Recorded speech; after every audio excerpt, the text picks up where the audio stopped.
Hello, YouTube. Welcome to our first ever live stream on Transatlantic Wrestling Talk. I am your host, Andy, joined as always with Dale. How we doing, brother? Hey, what's up, Andy? Welcome. Good morning. Well, good afternoon by you. Today we're going into 1997. We are celebrating the 25th year anniversary of Barely Legal 1997, which is the first pay-per-view ever held by ECW. And yes, it looked like a little bingo hall. It was, but would you say 104,000 buys on pay-per-view? 104,000 buys, 104,000 buys, and £64,000 tickets. That's a big gate, especially for that area.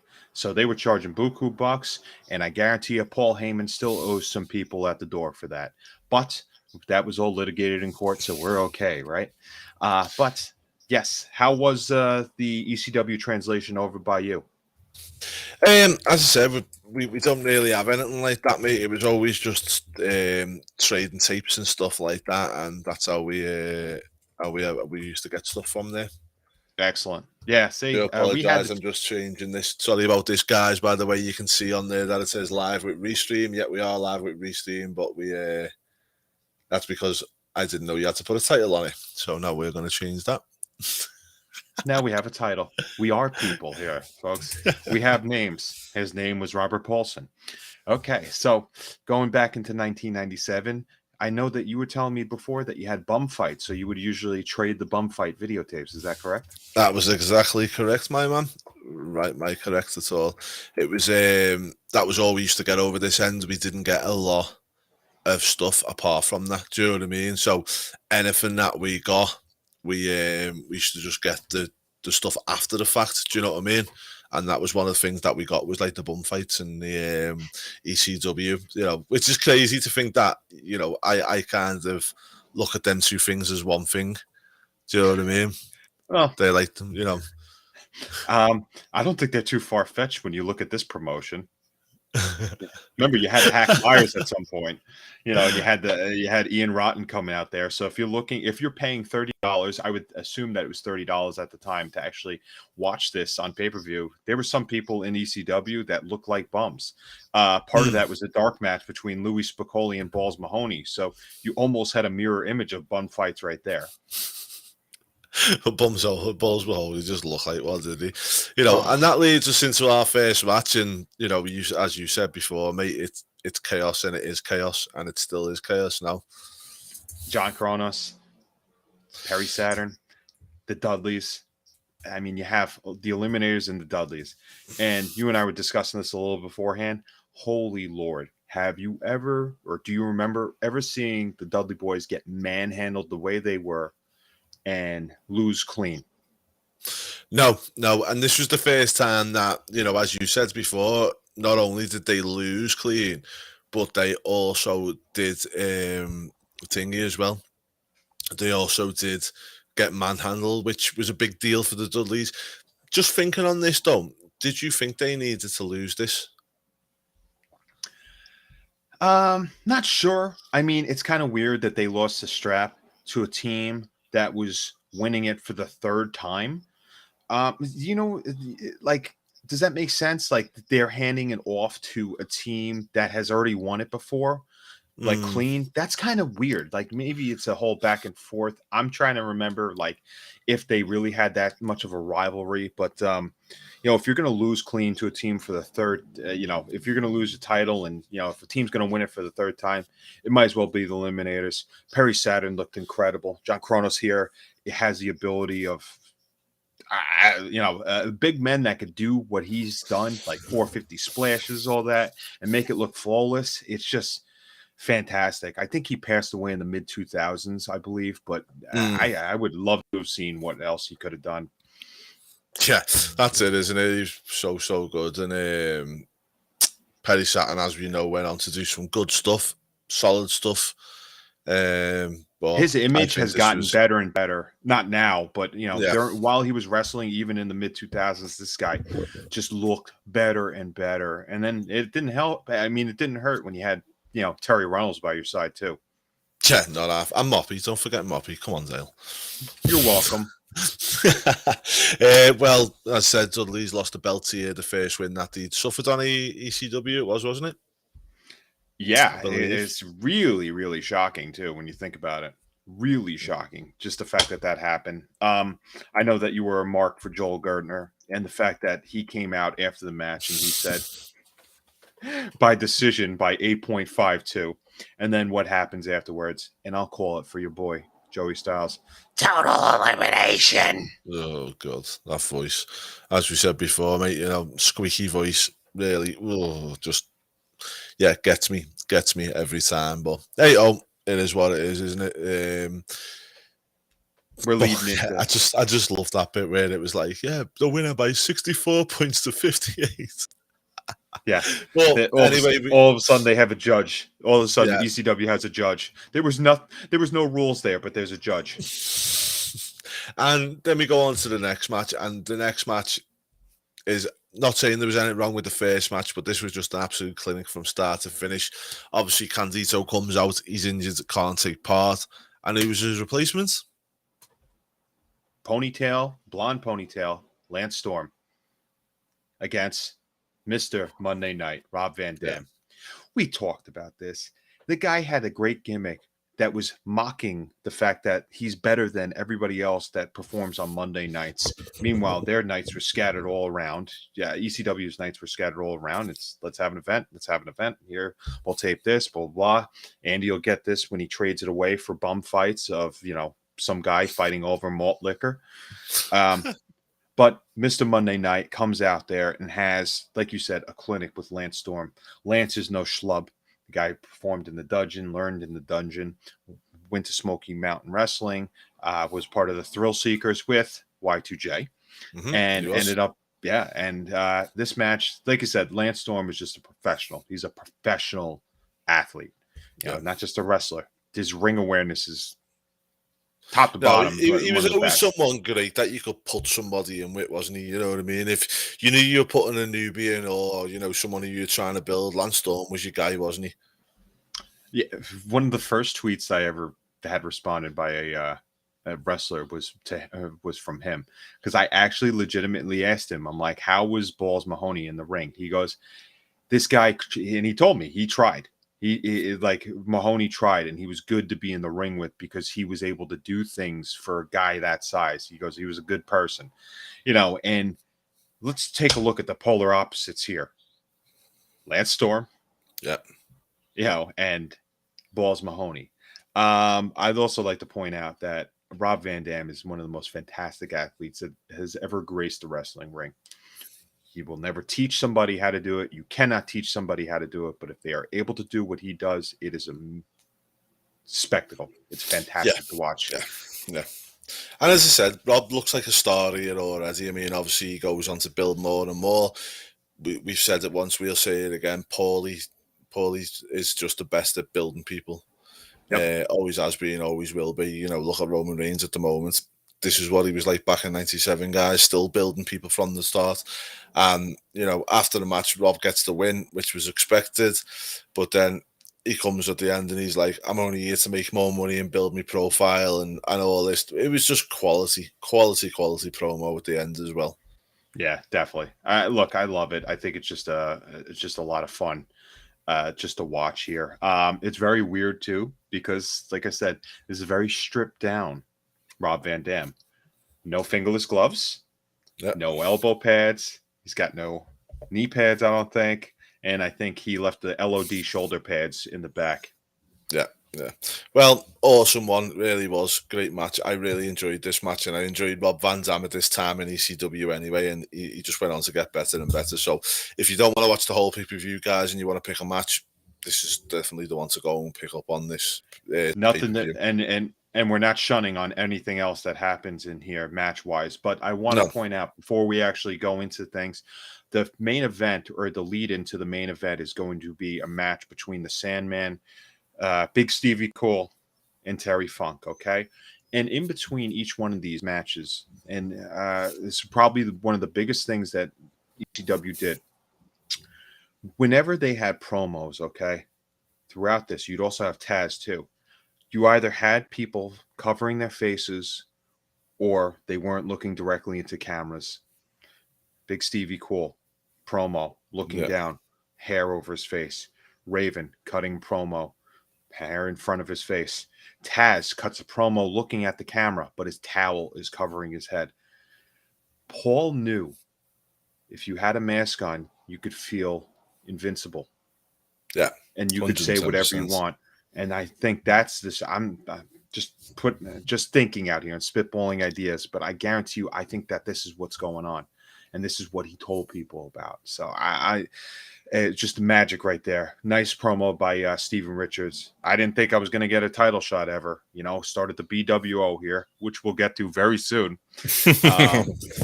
But just awesome.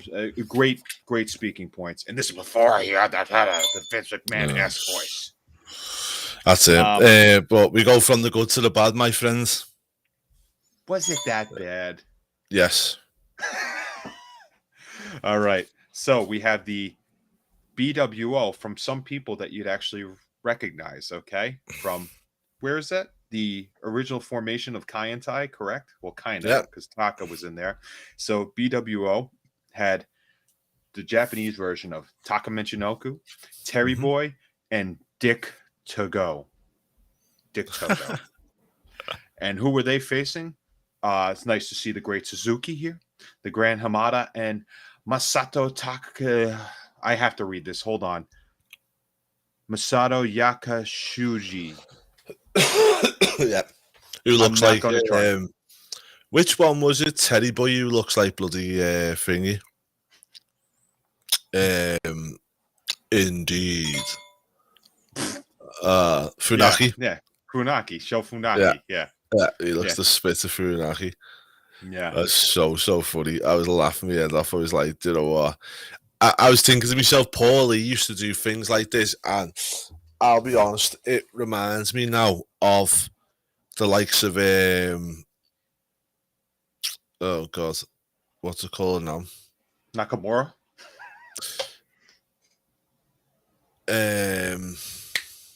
Not Nakamura.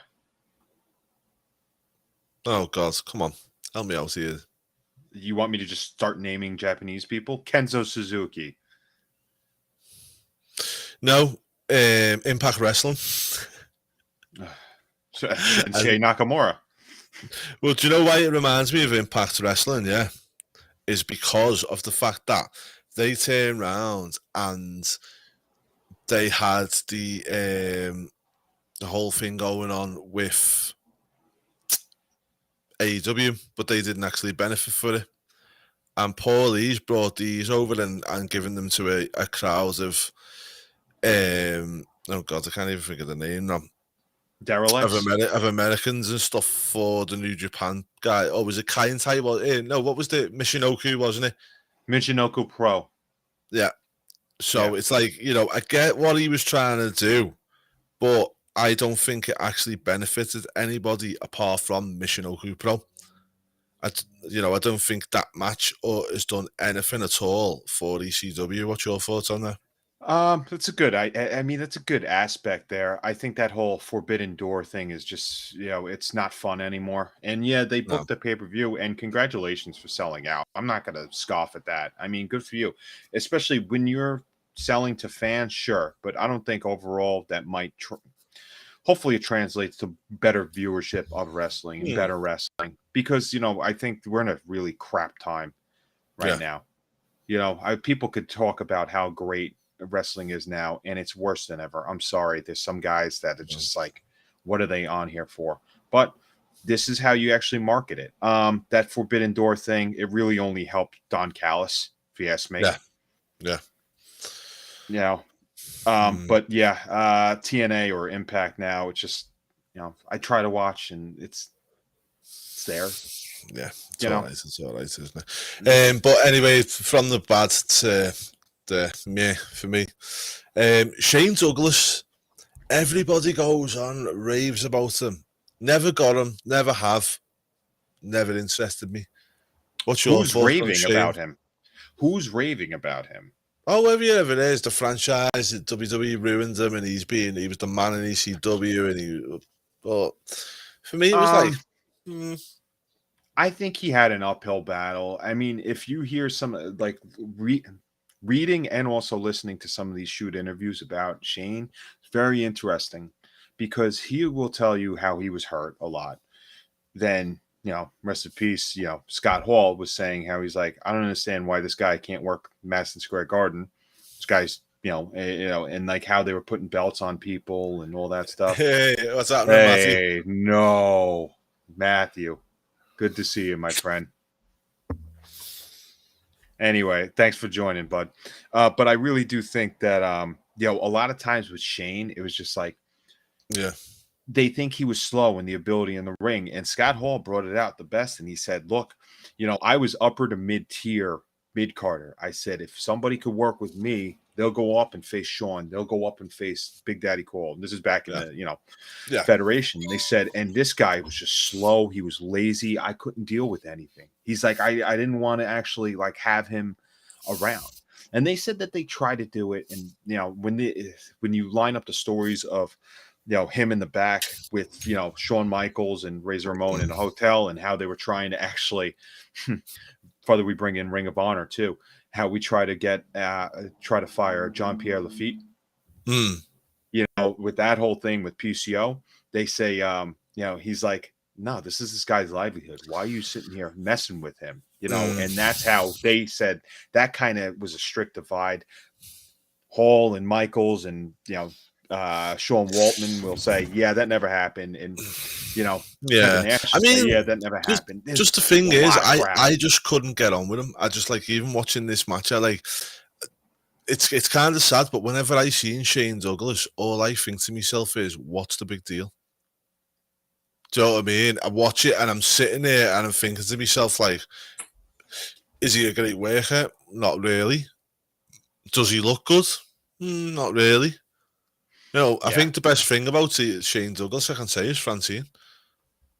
Yeah, fantastic, man. And we keep saying how awesome she looks, dude. And actually even better now, I think. It's just fantastic. But anyway, no, I could see what the appeal was. I could see how that's somebody that you could actually hang your hat on and actually have as a champion, which they did do. He's got the look. The guy is great on the mic, and he's an educated son of a gun too. He's smart. Maybe not so much for the business, I'd like to say, back then. Now I would definitely ask him opinion. If I was starting a federation, I would ask him to help out. Oh, 100%, yeah. He's got a lot of experience, doesn't he?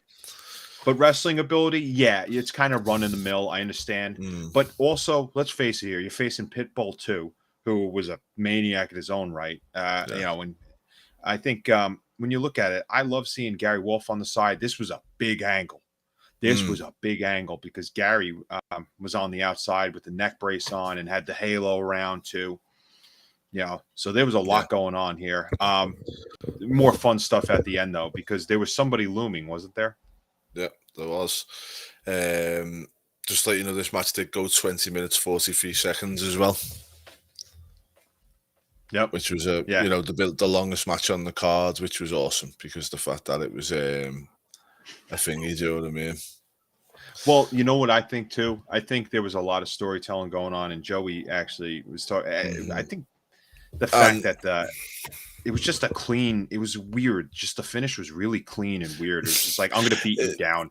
Yeah. And he won, and then we had the real story, or the story Heyman thought was the real story of the night, which was somebody come out with a helmet on, was it? I can't think I remember.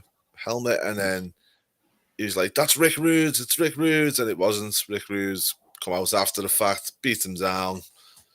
Rude had the helmet on, but it was Brian Lee. It was Brian Lee with the robe, that's the one, and the chin out. That was funny. That was the one. Yeah. One thing that I noticed here, and I've made a note of this: is there anybody in wrestling who has a more magnificent mustache than Rick Rude? No, never has been. No, it's a fantastic caterpillar that has crawled across the face. I've even got two more points here. Well groomed mustache, not a hair out of place, and what a colour. Yeah, I don't know why I've put that down, but Even, and also not to get too into it, but I think he just, if let's say he had whiskey after the match, it would just all sit there. He would have like a second filling, and think about that flavor saver right there. Hmm. It's just wild turkey all around. That's what that Yeah, was. yeah. Unfortunately, it wasn't long after this when he passed away, wasn't it? Sad. A couple of years afterwards, yeah, and Mm. that's another story. We could ask Kurt Hennig about that one. You could check out that clip of that viral clip, guys, about when somebody mentions him in a backstage interview. See what Yeah. happens there. Not good. Not good. No, no. Rick Rude joining ECW. Very interesting to think about. Mhm. But let's give credit where credit's due. Francine got to make out with Brian Lee, aka Fake Undertaker. Mm. That's it. I think, do you know one thing I do want to ask you though, yeah, is at this point, Rick Rude, I believe, well, more than likely, built his bridges are gone with WWE, and he's been to ECW. Do you think he went to ECW out of necessity rather than want at this point? He was also getting paid on that Lloyd's of London as well. Yeah. But I don't know how he was wrestling then, too. Might Maybe have been he was just contractual. out. Yeah. Maybe Interesting, just. isn't it? Well, think about it. ECW, in a span of a year, what was it? ECW, WWE. WWE and Yeah. WCW. And he was in Yeah. DX, and he was in NWO. He turns up everywhere, didn't he? Fucking well. With that mustache, you can get anywhere. That's all it is. He just mustache-matizes people. I must ask you a question, though. Oh God, go on. Do you prefer Bill Alfonso managing Taz or Sabu? I liked Sabu. I always loved Sabu. I didn't. I thought Paul Taz got where he did in wrestling because of Paulie. Because Paulie presented him in a way that he needed to be presented. I don't think if there's no Paulie, there's never a Taz. Taz doesn't get to the levels that he did in his whole career. Yeah, I agree. Absolutely. And it's funny because, even we asked when we interviewed Raven on Wrestle Buddy. I'm sorry, we interviewed Sabu on Wrestle Buddy. Yeah. We asked him what his best match was, and he says his first match, and it was against Taz. That Yeah. was when Taz was the Tasmaniac. And you go, wow. So you knew that both these guys had just, were going to be, mainstays and main stars, I guess you could say, and attractions for ECW at that point. But it's just really funny the fact that, Taz knew that he was just going to get hurt. And well, not knew that he was going to get hurt, but he was going to work himself up to be just this main attraction. And Sabu was still lingering around. Like we said, this build for this match coming up with Sabu and Taz had a build of silence. And we say it was like Sting coming out and just pointing a bat, but in a level of you're in a parking garage compared to a huge stadium that this was happening in. Yeah. So they had to amplify the personalities, but Bill Alfonso was definitely, served his part in the company. It was a great match in general. It was, it wasn't bad at all. I really, really liked the match altogether. I don't think I've ever seen Sabu and Taz have a bad match. No, it's impossible. Especially the fact that these guys, every single match that they had, it was expose the weakness of, let's say, a body part. They worked certain limbs every single time. When we did the last pay-per-view, I forget which one it was, but when we did the last pay-per-view of ECW, it was the jaw of Sabu that was the weakness at that point. I'm trying to think what that was. Anarchy Rules, something like that. I'm not sure. But yeah, looking at that, Taz was exposing that. Taz would win here. Sabu would kind of still be pissed off at the end. Just an awesome, fun match. I mean, if you're going to check out two matches, RVD, Lance Storm, and Sabu and Taz, it's fantastic to watch. Just a lot of balls to the wall action here. At the end, though, since Fonzie's in the corner of Taz, pull a little chicanery, and that's where the attack of the hidden mustache comes in. And what do we have here? we have an alliance formed between Sabu and Mr. Monday Night, Rob Van Dam. Yeah. I mean, that just speaks for itself. And that's the other thing. Sabu even said that's his best friend. That's the one guy he'd work with all the time. Yeah. Yeah, they loved each other, didn't they? Well, we'll move on now to the Freeway Dance, as it was known in ECW. Triple threat for anybody else who doesn't know what that is. And the horizontal hustle. Yeah, we had Terry Funk versus the Sandman versus the most underrated wrestler in the history of wrestling, Stevie Richards. Go on. How do you really feel? He was great. He was so good, so good. Mate, let's put it into perspective, right? ECW, he was absolute quality, right? Went to WWE, got jobbed out and pushed about for a while. Done all the BWO. Wait a minute, though. Hold on. But they believed in him because they constantly put him in pretty decent. Well, that was it, though. They put him in decent spots. They didn't never put him at the top end. And when he did get put in stuff like the Right to Censor, you're telling me Right to Censor was meant to be as big as what it was? Not a chance in hell. When you got someone like Stevie Richards who got it and ran with it, he got that over despite them. And that's the thing that I don't get, really, is he never got that push that he deserved and should have got. Look, the Right to Censor thing was just, kind of like you said, it was just catching lightning in a bottle with him. And it really pissed off a lot of people. And it was almost like it kind of justified like the end of the Attitude Era, if you think about it. Right to Censor did kind of kill that, if you think about it, and that's because of him. It just led into that, they weren't the sole thing, but it was just like censorship. Here it is. All right, here, enjoy the ruthless aggression era, but no more hot lesbian action. Yeah, that's it. But as I say, I felt he was so underrated. But in this one, the Funkster comes out on top. Right move, wrong move. Absolutely right move. Absolutely. And I'll let me tell you why. Elaborate. Heyman will let people know who deserves what. Does it all the time here. Seriously, this guy has helped make Roman Reigns. He's helped make Ryback. I'm kidding. He's helped make CM Punk. I'm not going to say help made CM Punk, but that was a fantastic pairing. Okay, if you look at the list of who Heyman has made, Heyman also had gratitude for people. Terry Funk went into this promotion and helped elevate it. Why not give him this belt? Okay. Oh, spoiler alert, guys, from behind me. But I will say this. Think about it. Okay.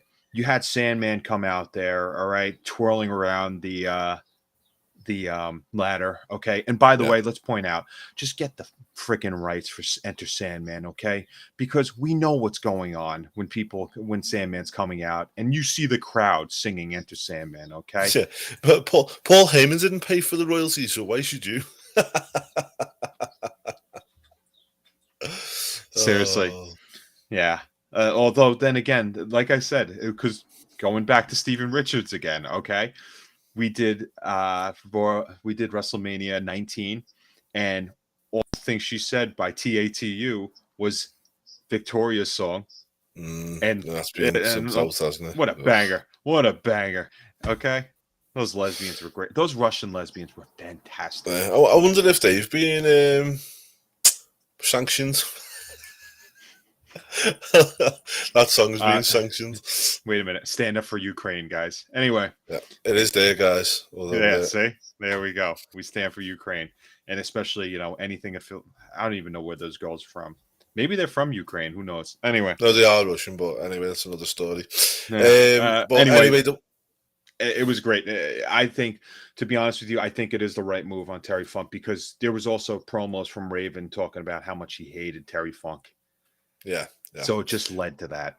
Well, that was our next match anyway. We had Terry Funk defeated Raven to become the ECW champion in 7 minutes, 20 seconds. The only thing I was thinking with this is, could we have snipped a bit out the first match and put a little bit more into the second match? Or do you think it was the right balance?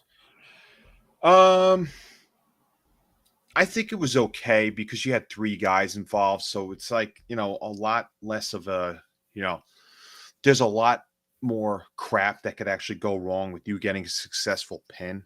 Psychology, I guess. I don't know. So that's why a 17-minute match would be okay. But you know that the guy had to be quick with it. And like, let's put it out there. Terry Funk's how old at this point? You think he could go another how long?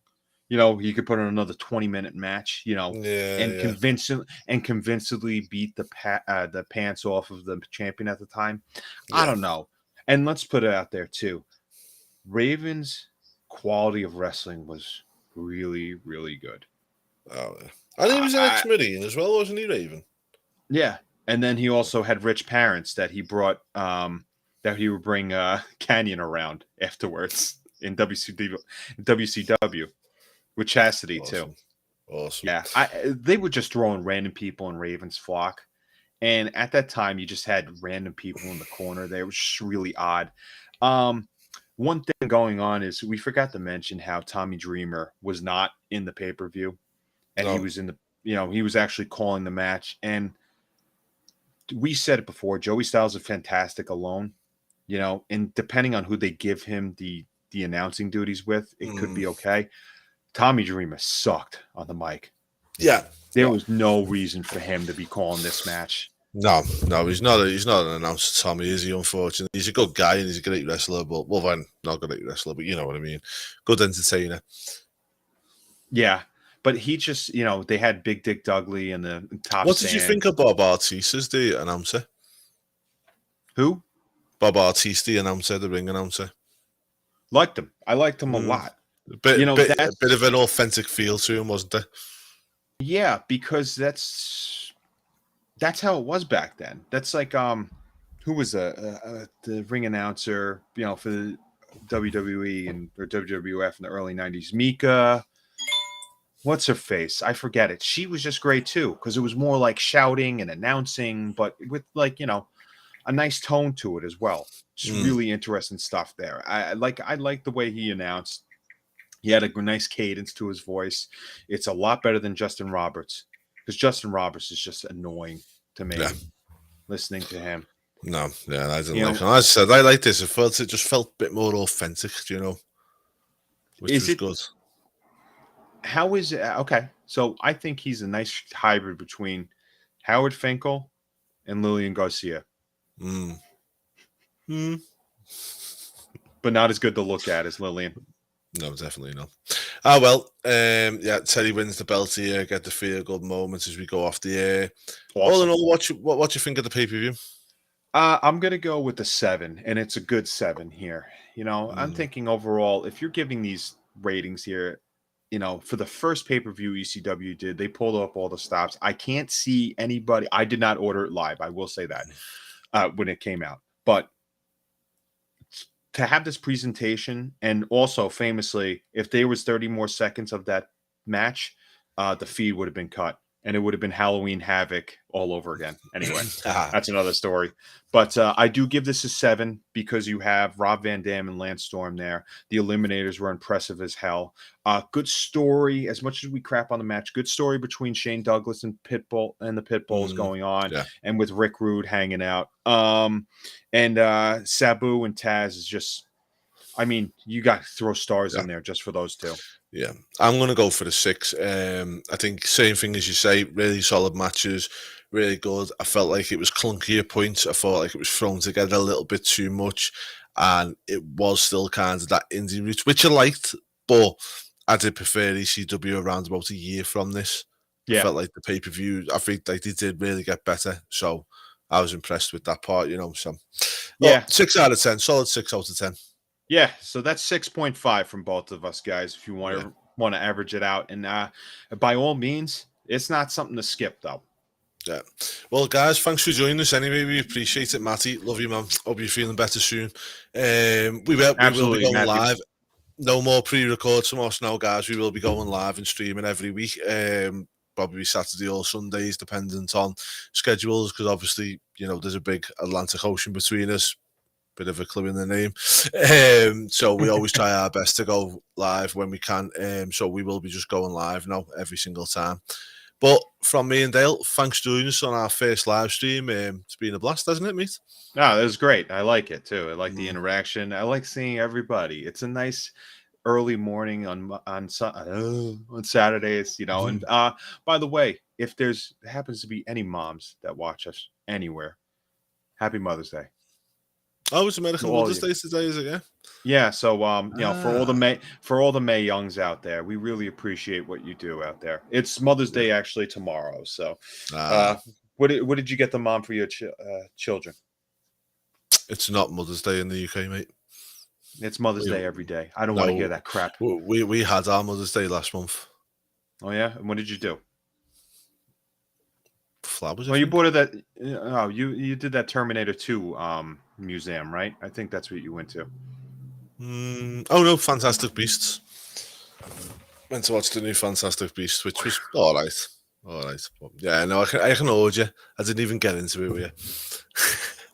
Yeah. Anyway, there's the Dumbledore. We're out of here, folks. Thanks for enjoying the live stream, I guys. Thanks, guys. Take care, and we'll see you again next week. As I said, look out for a Saturday or Sunday. We always keep a schedule over the weekend, so come and join us. Bang Till bang. then, make sure you hit the notification bell and subscribe button because you won't even have to come searching for this. It'll just let you know when we're live. Yes, absolutely. And then you can make fun of any shirt that I wear. Bang bang, folks.